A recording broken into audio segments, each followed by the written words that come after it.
did the affidavit appear in that book? The affidavit appeared in Witness to Roswell in, I would say, April or May 2007. The book was released. So people have known, I mean, that's the funny thing, to answer your question. People have been on the radio talking about this, and nobody's mentioned it. Or they've mentioned it in passing, okay? I was just on the phone with one of the major lobbyists for UFO disclosure. And I said, so you've got the book, right? He says, yeah. I said, did you read the affidavit? What affidavit?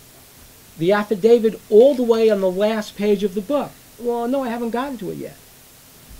Read it, dude. It's over. Skeptics, debunkers, get out of the pool.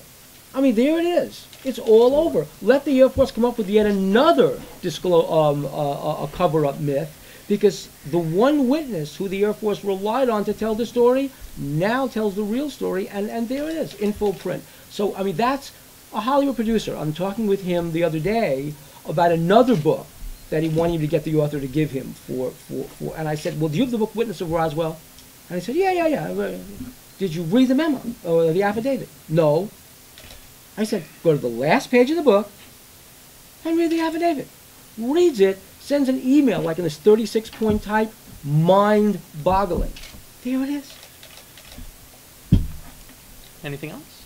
Sure. Why do you think Haupt left it this late to... That's a great question. The story is this, and this is what the author Don Schmitt, it's S-C-H-M-I-T-T, told me. He said that for years, and I interviewed Haupt many, many times for UFO Magazine. He said for years, and this is true, Haupt would say, oh, I know that it was a UFO, but don't ask me how I know. Or I know that it was a flying saucer, but I can't really tell you why. And this is, I mean, this guy's been saying this for 60 years.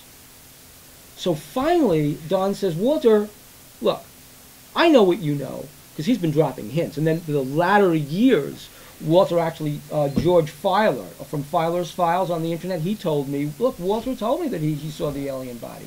And then one of the people who works at the UFO magazine, at the UFO Museum in Roswell, said, oh yeah, Walter, I heard Walter telling a group of elderly people who were here on a tour that he saw the alien body. So evidently he was talking about it.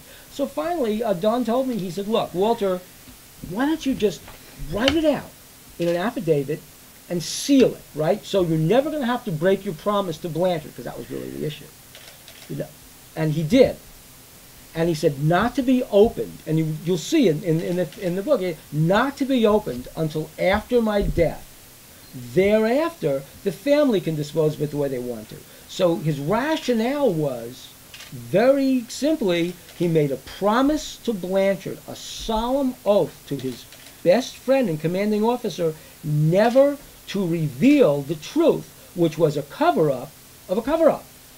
Okay, not to reveal it, and the existence of the real story of Roswell, wouldn't reveal it.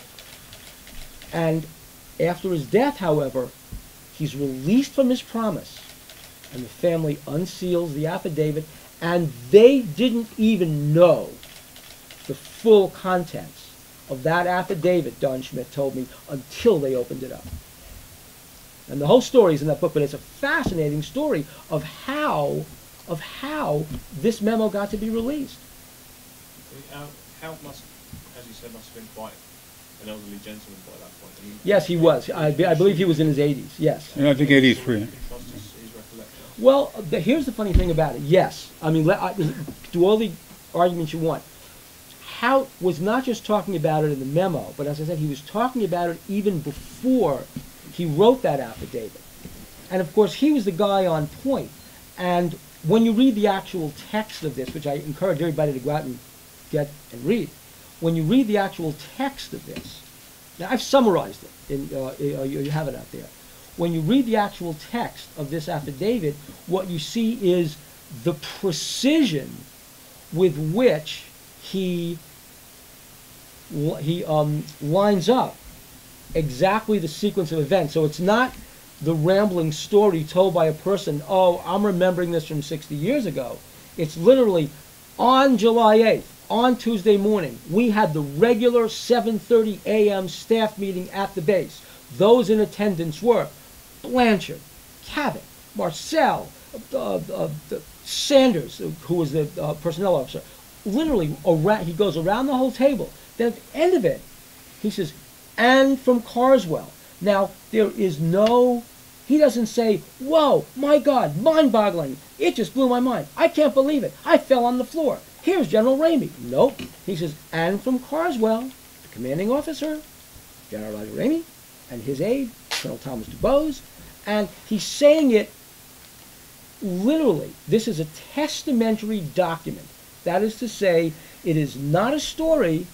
It is a sworn affidavit before a notary public, which means it's testamentary evidence. It's evidence introducible in a court of law. You could basically argue that it shouldn't be introduced, but an affidavit written before death, sworn to and notarized, is generally considered under the federal rules of evidence to be evidence that's admissible. And you've made a good point to me about that, which is the last thing you do on your deathbed before you meet your maker lie in a sworn affidavit, you know, especially if you're of the generation of God and country, you know, and believing in oaths that, you know, maybe... Yeah, I mean, here's the other thing. You know, I mean, the funny thing about what Jeremy just said is that there are other examples of this. First of all, Walter Hatter is not the only person to have left an affidavit. That's first of all. There are others. There are numerous stories that you will read about people on their deathbed. We had one in UFO magazine about this Colonel Marion Magruder. I'll tell you that also later.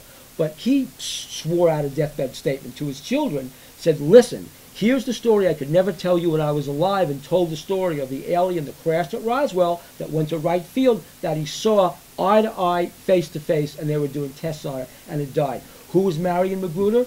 He wasn't just the hero of the Battle of Okinawa, who invented night fighting techniques for the U.S. Navy. He was a Marine, fighter pilot. But, believe it or not, talk about a regular, not a regular, but a regular person. He was Ray Kroc's biggest franchisee for McDonald's in the 1960s. What's that all about? The guy's selling hamburgers, and he's sitting on the secret of being at the National Air War College in 1947, going up to Wright Field and seeing the live, he called it squiggly, the live squiggling alien with hands. My hands are too long for my body. And that's literally what the alien was, what he said about the alien. Now, when Jeremy said, why would you make such a statement when you're about to meet your maker, which is the point of this? Remember the story of the Columbine shootings?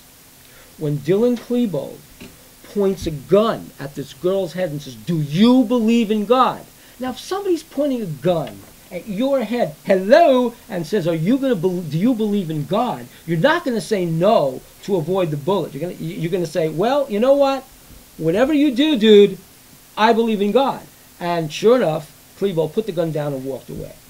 So, I mean, you're not going to lie facing your maker.